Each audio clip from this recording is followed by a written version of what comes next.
olen jõudnud siin palale, ma tulin siia nüüd esinema. Nii, ja mida ma näen? Taevas on pilves, varsti läheb sadama. Kus on siin see katusealune?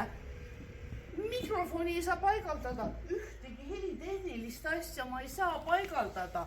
Vihm tuleb ju peale. See on võimatu. Ma jätan esinemise ära. Kõik. Oi, vabandust, et ärge ikka minge ära, et meil tegelikult on plaanis, meil on juba aastaid olnud see plaan, et meil oleks vaja siia varikatust ja terrassimööbel vajaks natukene uuendamist ja oleks ju tore ka need päikesevarjud ja vihmavarjud, mis kaitseks siis ka külastajaid päikese ja vihma ees. Aga äkki täna saame veel ikkagi ära teha selle ürituse? No, kui me midagi koos välja mõtleme. Aga üks asi on veel. Kus kohast ma näiteks saaks pillile voolu?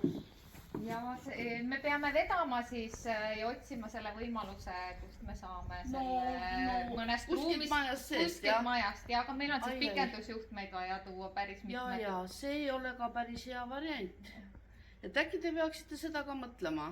Ja ma arvan küll, et kui me juba selle projekti käima lükkame, siis koos varikatuse, rõdu, terrassimööbli ja elektri siis võimalusega ka. Aga kes see härrasmees seal on? See on meie majandusmees, lubas meile kogu selle projekti ilu ja võlu siia tuua. Aga võib-olla tema siis mõtlebki välja tehnilised asjad, mida siia oleks vaja.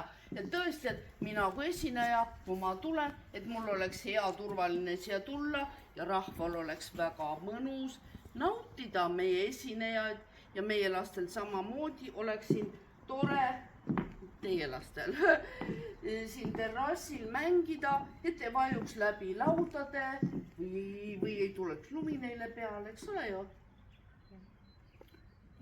Ja, loodame, et see saab olema. Ahah, et annate kõiki endast oleneva. Jah. Aga täna teeme peo ära. Ikka. Hästi, loodame, et ei tule vihma.